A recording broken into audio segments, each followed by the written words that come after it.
Les déviants en podcast.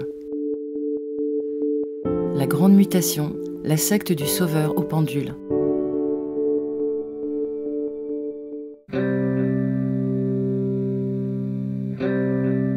Grève et SVI, ça vous dit quelque chose? Non?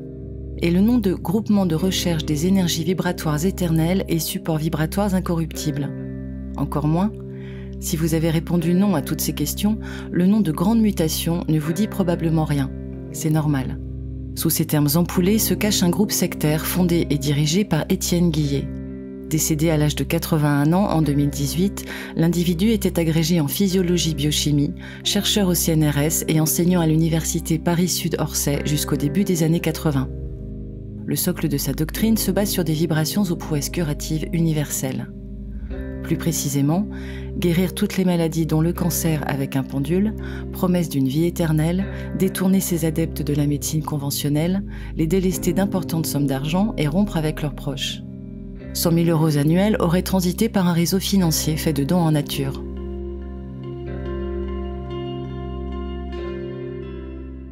Étienne Guillet avait séduit près de 200 adeptes de la France au Portugal. Quand a-t-il fondé son groupe sectaire? Difficile de déterminer une date précise. En 2013, une information judiciaire est ouverte suite à 15 signalements depuis 2012. L'enquête semble déterminer que le gourou aurait été actif depuis les années 90, voire le courant des années 80. Le 26 mars 2015, Étienne Guillet est mis en examen avec 5 de ses proches pour abus de faiblesse et corruption de mineurs. Selon une dépêche AFP du 7 août 2015, la plupart des maux étaient censés être traités grâce à des ondes ou de l'eau énergisée. La fille du leader, atteinte d'un cancer dont elle devait décéder, avait refusé les traitements conventionnels pour préserver son être céleste.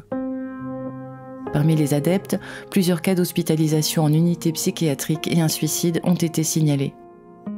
Finalement, protéger son être céleste ne rend ni invulnérable ni éternel. Dans un article du Nouvel Obs du 4 octobre 2015, la journaliste Bérénice Roquefort-Giovanni revient sur le cas d'une adepte prénommée Marie. Cette aide-soignante de 59 ans, mère de 5 enfants et grand-mère de 13 petits-enfants, se suicide en mars 2015. Adepte de la Grande Mutation depuis 2006, elle fut orientée vers la secte par un radiesthésiste parisien, également cadre de la secte. Cette secte, c'est quoi exactement? Elle promet quoi? Elle promet l'éternité. Oui, j'allais vous dire le salut éternel. Voilà, c'est ça. L'éternité. Étienne Guillet, arborant une large barbe, persuadait ses adeptes d'être le sauveur de l'humanité qui aurait parcouru 22 planètes avant de revenir sur Terre. Une sorte de nouveau Raël, on n'en est pas loin. Comment un tel individu, qualifié de passionné de science, doté d'un tel CV scientifique, a-t-il pu basculer? Première réponse, simple, directe mais superficielle, n'importe qui peut basculer. Problème, ça n'explique rien. Alors penchons-nous sur le témoignage de Fernand Vedel, ancien directeur de recherche au CNRS, qui témoignait dans les colonnes du Nouvel Obs en novembre 2015. Il était charismatique, savait très bien capter l'attention de ses étudiants. En 1967, on travaillait ensemble sur l'ADN des plantes. Étienne Guillet s'intéressait beaucoup aux métaux qu'il incorporait dans des manipulations chimiques. Il disait qu'il espérait ainsi soigner des maladies. Fernand Vedel pense que le point de bascule serait survenu fin des années 70. À cette époque, Étienne Guillet utilise un pendule pour déterminer la séquence de l'ADN en laboratoire. La direction de l'université d'Orsay met fin à ses recherches.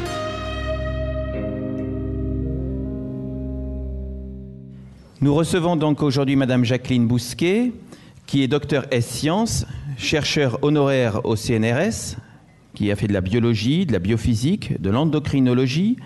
Elle est immunologiste également de la reproduction et elle a travaillé sur des cultures de tissus et de cellules en écotoxicologie humaine. Elle est collaboratrice du professeur Pinel pour la mise en évidence des champs en biologie. Elle est écrivain, conférencière internationale. Je la remercie d'être à nos côtés. Elle va nous faire une conférence sur la grande mutation, l'accès au point zéro, la nouvelle conscience à la lumière de la grande tradition et de la physique quantique. Je suis très content de la recevoir à mes côtés. Je lui laisse la parole. La grande tradition à travers la Kabbale vous explique de la vision du monde physique tel que le décrit la physique, sachant que si vous demandez à un physicien qu'est-ce qu'un électron, il va vous répondre on ne sait pas. Le neutron est ici, en 9. parce que le neutron est piézoélectrique. Comme tout ce qui répond à la vibration, pierre philosophale nombre 9, voir les travaux d'Étienne Guillet. Pour appuyer ses théories mêlant alchimie, pseudosciences et ésotérisme New Age, Étienne Guillet publie L'alchimie de la vie en 1983 et Le langage vibratoire de la vie en 1990 dans la collection L'esprit et la matière aux éditions du Rocher.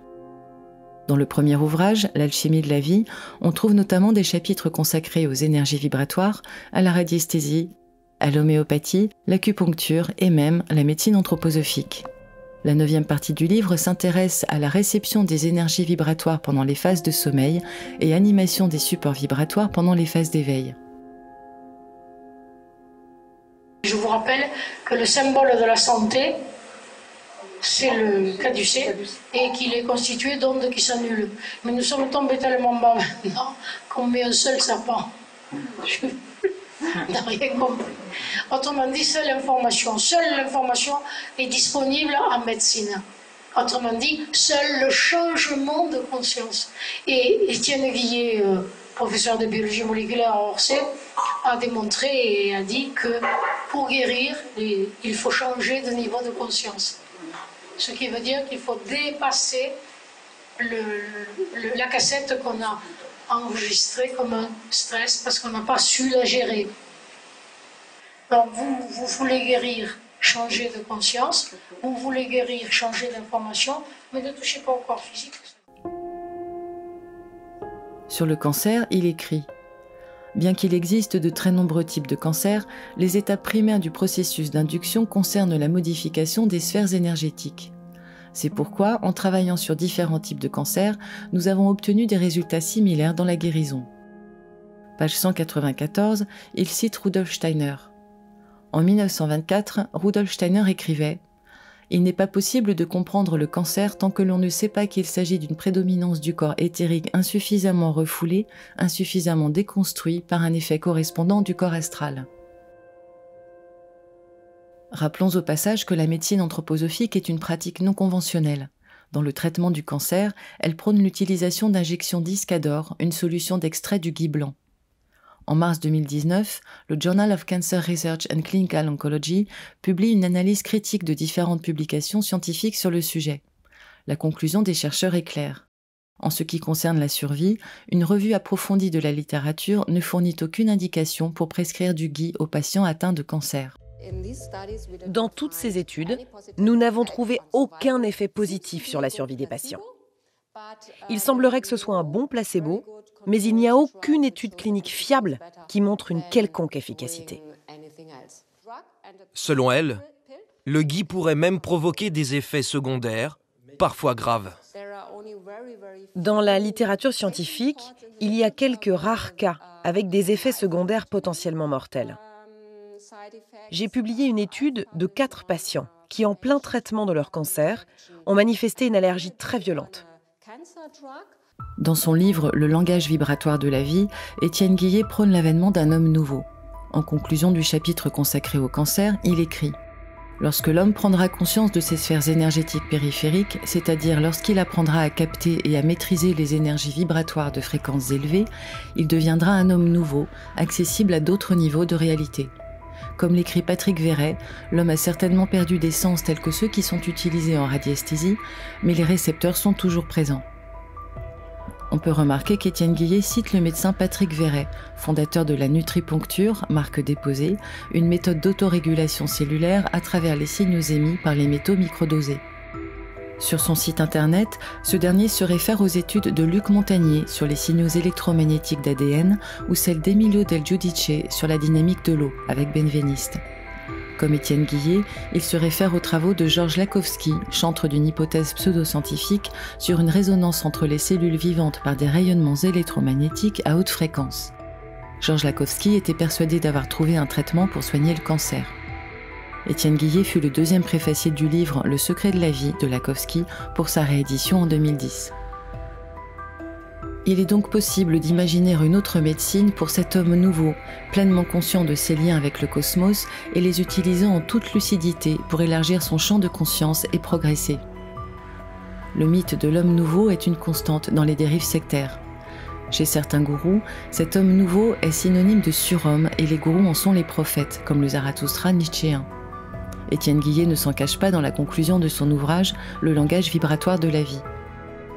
C'est à l'homme du 3e millénaire de les matérialiser par sa volonté d'élargir son champ de conscience et d'aller plus loin dans l'affirmation de l'homme cosmique, conçu comme un maillon essentiel entre l'univers manifesté et Dieu, le principe. Évidemment, Dieu et le principe désignent Étienne Guillet lui-même.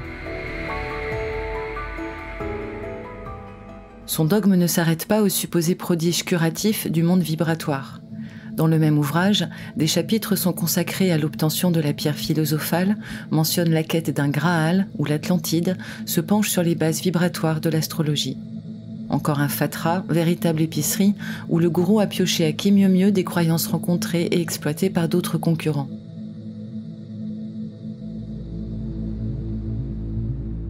Mais un gourou seul ne peut rien faire. Cette interaction prend la forme d'une interdépendance selon l'hypothèse du syndrome du berger du psychiatre Jean-Yves Roy. Il écrit dans son livre paru en 1998 « Pour une raison ou pour une autre, l'adepte a besoin d'adhérer hors de tout doute à un système de conviction. Et il est tout à fait persuadé que le berger peut lui apporter ce genre de certitude incontestable.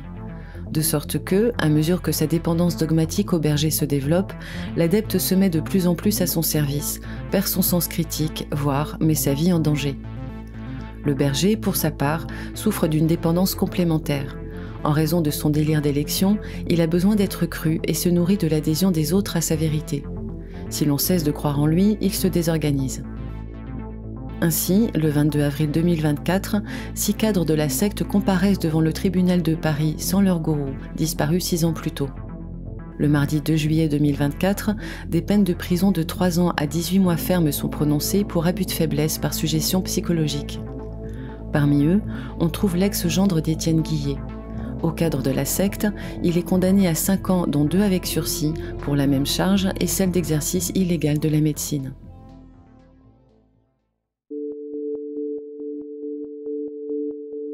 Les déviants en podcast. La grande mutation, la secte du sauveur au pendule. Billet conçu par Occulte. Voix off, Cécile Angèle.